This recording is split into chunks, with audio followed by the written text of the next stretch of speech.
Christmas love story. Since Mitch's grandfather died, he had been acting so strangely. I just put it down to grief. He had been very close to him. Mitch told me often that his grandfather had understood him completely. Mitch remembered that when he was a little boy, his grandfather would tell him stories of war and victory, and Mitch marvelled at the tales of woe and joy.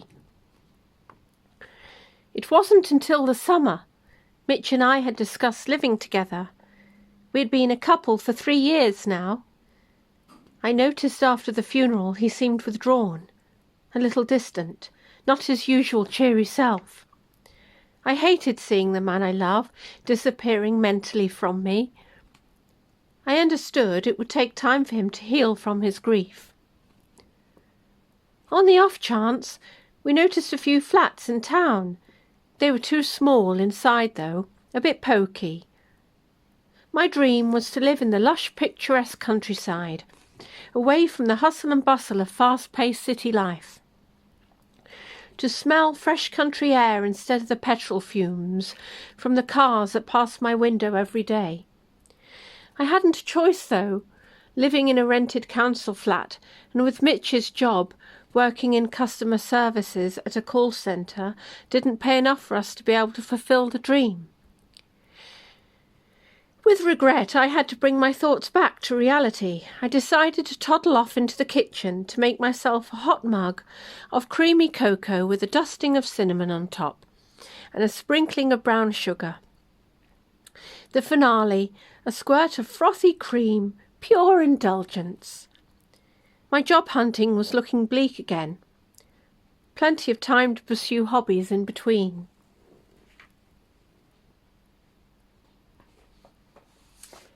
I had made up my mind to give Mitch a call. He would be home from work by now. With it being Friday, I wanted to plan to see him on Saturday. I flopped onto my big grey comfy chair, curling my feet beneath me, wearing my teddy-eared onesie, my fluffy pink bed socks. Setting my cocoa down upon the glass coffee table, I punched in the keys of my mobile phone and dialed his number. No answer. Surely he would be in by now. Normally he would have just finished his tea. Some time slipped by, 8 o'clock, still no answer. I gave up ringing, puzzled. Today was Saturday, and I wanted to make arrangements. I was hoping to go out with Mitch tonight, maybe for a drink and then to see a film at the cinema, or onto a club for some dancing. At my tender age of 25 and Mitch's age of 28, we could both party the night away. Where could he have been last night? I could feel the disappointment seeping through me. He could have let me know. If he had gone to his mum's to stop me from worrying, she'd be grateful for his support, as she'd be going through her own grief too. It wasn't until after lunchtime that I received a phone call on my phone. I was delighted to hear Mitch's sexy voice. "Hi, beautiful. How are you?" he purred. "Oh, I'm okay." I paused, then it all came tumbling out, the frustration I'd felt at not being able to get hold of him last night. "I called you on Friday. I left a message. I wanted to arrange going out somewhere this evening. I hoped I didn't sound too whiny." Oh. As I could hear Mitch sigh. "No, I had to stay late at work." His voice sounded flat. "I can't see you tonight either. I promised I would help Matt with putting his shed together this afternoon, and he's also brought some new furniture, flat pack stuff. His in-laws are coming over tomorrow, and he wants it all looking decent." There was a lull in the flow of our conversation, and I couldn't help but hide the disappointment in my voice. That is the second time he's not been around now. I was starting to worry. I really hadn't a clue why he was being so flippant lately. I hoped he'd not got another girl on the side, and my stomach lurched at the disturbing thought. "Okay, Mitch, I understand." Did I? Did I really? But I hesitated. "No, Andrea, no need to go on. I'm trying to keep busy. It helps make things more normal after the funeral, and Mum needs my support. But I will make it up to you, I promise. Maybe we can meet up next week." It was Mitch that sounded hopeful then. "Next week it will feel like a long time because you are not even sure that we will." My heart sank. "I know, but you know I am thinking of you." "It was only a quick call, sweetheart. I've really got to go. We'll catch up on chat later. Bye, gorgeous." Sweet dreams. Well, that was short and sweet, I ruminated. Strange, my thoughts became tangled. Was Mitch having an affair? Was he going off me? He was being so evasive. A whole week or more without seeing him. I will miss him. I just had to be happy and content with a few texts here and there. So, the following Saturday arrived. Nothing from Mitch, and I knew then that I had to ring Mitch's mum, but no response either. She must be uptown doing shopping. I left a message for her to get back to me. Just as I was cutting into my last morsel of beans on toast, the mobile rang. "Hi, Andrea. I got your message. How lovely of you to ring me. Yes, I am okay. You know how it is. I am coping. I have too. I have no choice really, do I? I'm just glad it's all over. Not nice seeing someone you love going through cancer. Mitch has been round here a lot helping me sort things out. I've told him to take a holiday." "Has he told you he was interested in Magaluf?" Mrs. Stanton chuckled softly. "He didn't tell me," I quizzed. "No?" "Never mind. He was going to get round to it anyway. Just want you to not worry you, and you know Mitch and you are made for each other." "I've got to go now, love. I've got something on the stove that I need to be getting on with." "Okay, Mrs. Stanton." "Bye, love." And then she was gone. And when Mitch was going to get round to telling me about his lad's holiday in Magaluf, I pondered. On Monday, I waited till Mitch arrived home from work and I texted him on my phone. "When were you going to tell me about your lad's holiday in Magaluf?" In the middle of Coronation Street, the phone buzzed and I got a text back. "Hi, beautiful. I'm sorry. I was going to tell you, but it was a bit difficult as I was busy." There is that word again. Busy. "Mitch," I typed, "you've been very secretive lately. You're hardly seeing me at all. Do you have another girl?" "What?" "Don't be stupid. You're the only one I love," little smiley face symbol arrived on the text. Frantically typing the keys, I replied, "Then why are you going on a lad's holiday that you obviously spoke about with your mum but didn't tell me?" The text came back and it said, "Mum suggested it. She thought it would be a good idea. And the more I thought about it, the more I liked it. It was Brian at work who suggested this Magaluf thing, because he is getting married in 2 months' time, and this was his only chance of a bit of freedom before he is under the thumb. I do love you, sweetheart, and we'll do something when I get back. I'll bring you something nice, too." More texting. Yes, but when you lads get together, you will be drinking and flirting. I sent a symbol of a sad face. The text came back, "Don't worry, I'll be good," and a little winky face. "Yeah, good. You dumped Tracy to go out with me," I texted back. The reply, "Yes, well, she was boring. She just loved to stay in most of the time."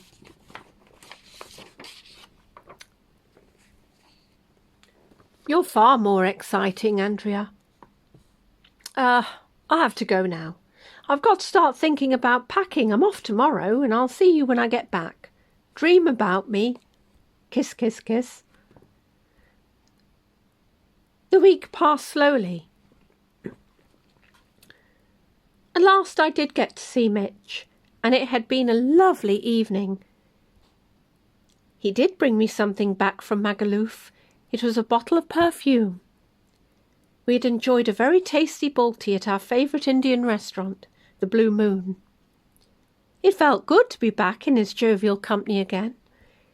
He had a lot to tell me about his holiday, although some of his laddish stories sounded a bit far-fetched.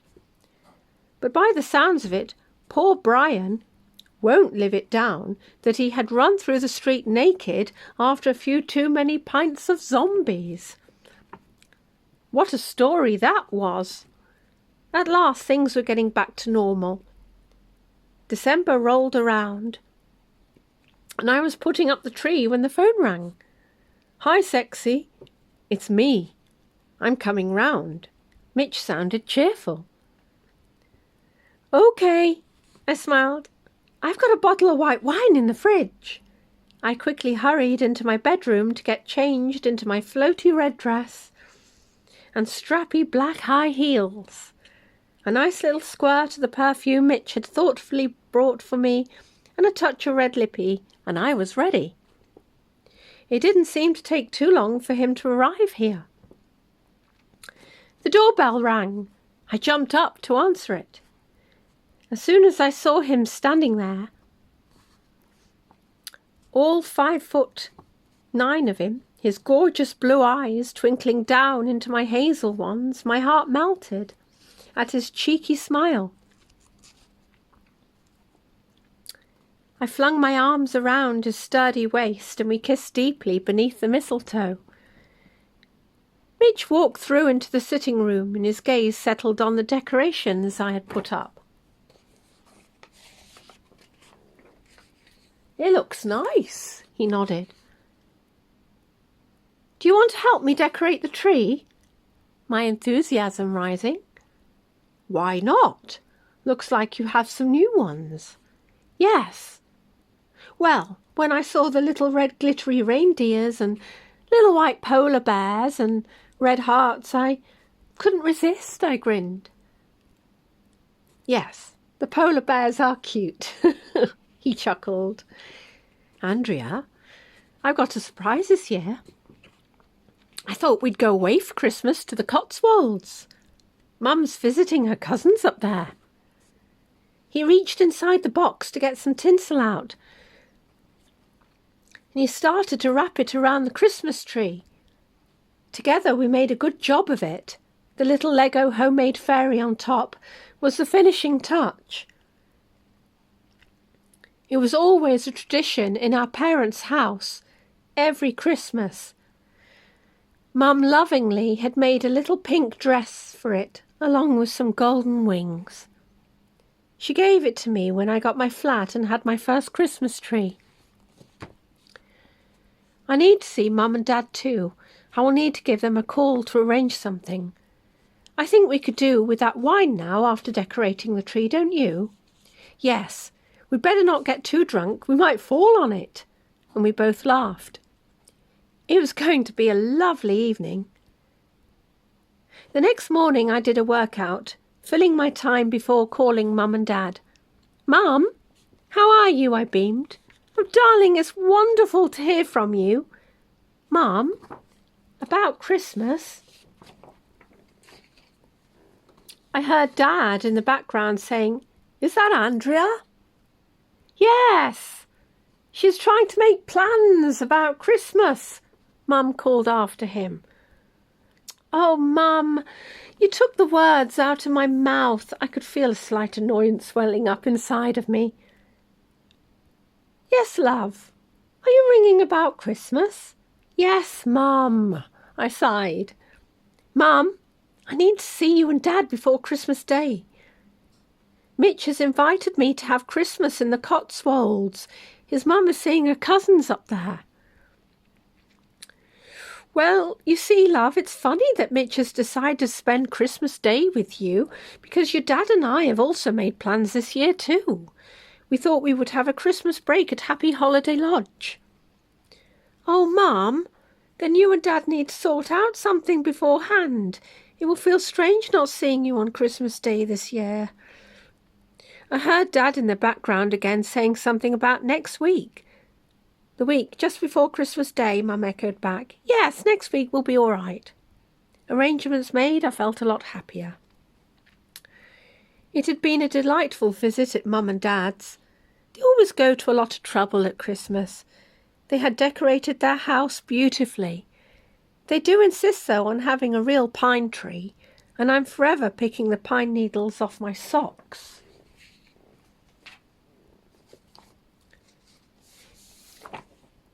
The roast dinner. Turkey. Lovely. It was passable, and at least edible, but I do wish Mum would use the juices from the meat. But she will insist on just putting the gravy granules into a jug with hot water. I feel I've eaten too much. I should have said no to the pralines and have eaten enough to feed a small army. We exchanged gifts.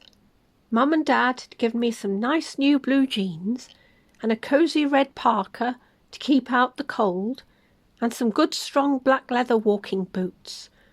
Spring is around the corner, and I will be enjoying long country walks.